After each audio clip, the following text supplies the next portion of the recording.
So what does being a, how do we see this idea of dukkhalaya positively? Yes, two main points. That when the Gita says the word is dukkhalaya, it does not spend much time on that. It is not even one verse. It is not even one line in a verse. It is half a line it's a half a line in one verse. It's almost like a passing thing. Yeah, that's just true. It's dukkhalaya shashvata. Later on, that is 8.15, later on 9.33, Krishna says something similar. Anityam asukham lokam imam prapya bhajasvama. So that is not the emphasis. So when it says the word dukkhalaya, it is in one sense telling us what it considers its obvious self-evident reality. This is a fact of life, that there will be distress in the world, and the parallel could be Himalaya. If you consider this, before I went to Vrindavan, I was in Rishikesh. We had a retreat over there. So now if you go to the Himalayas, it's going to be cold. But is cold cold cannot be avoided in the Himalayas.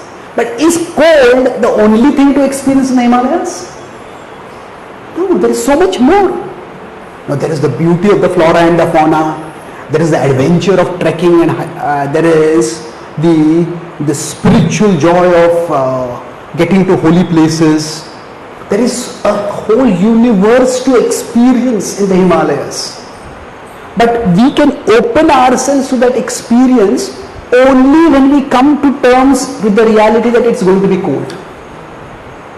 If we fixate, oh, it's so cold, it's so cold, it's so cold, then people around us will say, it's what you're saying is so old, so old, so old. Get used to it. So, when the Gita says this world is dukkhalaya, that means that distress, dissatisfaction, disappointment, all these will always be components of our life's experience. Just as cold will always be a component of any visit to the Himalayas. But it doesn't have to be our only experience. So, to the extent we try to eliminate cold from our experience of Himalayas, no, even the slightest cold will make us miserable. Similarly, when we make the mission of our life to remove all distress from our life, that itself will increase distress in our life. Isn't it? If we make the mission of our life, there should not be a single problem in my life. That purpose itself will make even the smallest problem coming as a sign of our failure, and that will make us miserable.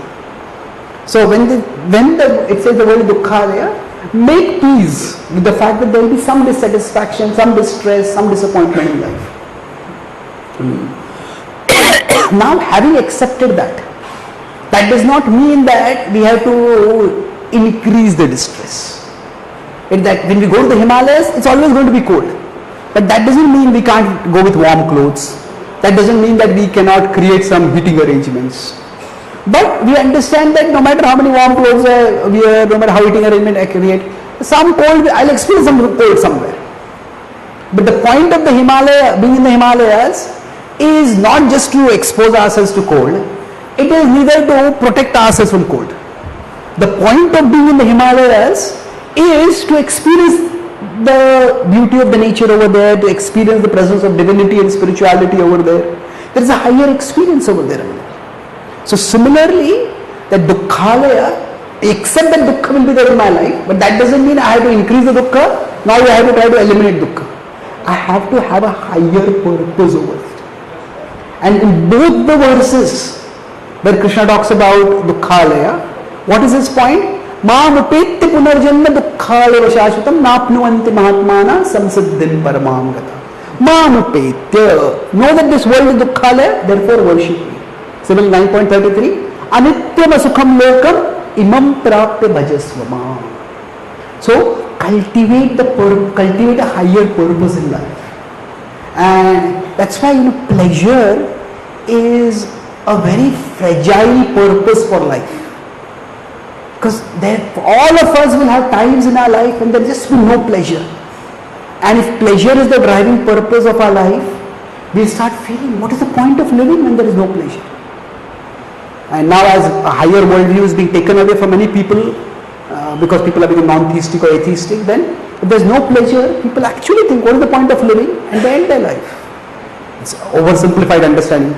Not so oversimplified, very simplistic understanding of suicide. But the point is that if somebody's conception of life is, it should be enjoyable. It's for enjoyment. Then life is very demanding. Pleasure is too fragile and too superficial a purpose to sustain us through life's troubles. So the Gita says that the purpose of life is not enjoyment.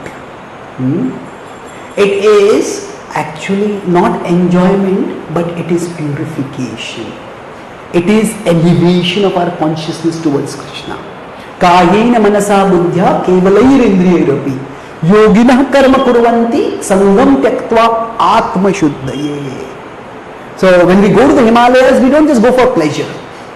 We go there for a purpose bigger than pleasure. Yes, there will be wonderful moments of pleasure over there also when we get to see a holy place or we see the beauty of nature. But if pleasure alone were the purpose, why would anyone go through all the hardship of going to the Himalayas? So yes, in our life pleasure will be there. But pleasure is too limited a purpose for life itself. And pleasure is too limited a purpose even for bhakti. Yashoda is in anxiety at times when Krishna has disappeared somewhere or Krishna is committing mischief and he is getting complaints. So there is a richness to life and a richness to relationships that becomes impoverished when we become too pleasure centered. Pleasure is definitely there even in the spiritual world, but it's not only pleasure. It's a rich array of emotions and they fulfill our heart.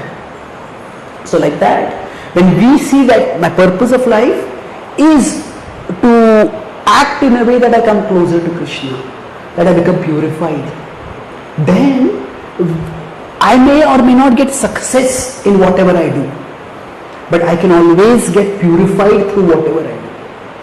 And that's the basis for our optimism. Thank you very much. Srila Prabhupada ki jai. Srimad Bhagavatam ki jai. Nitai Gaur Prema.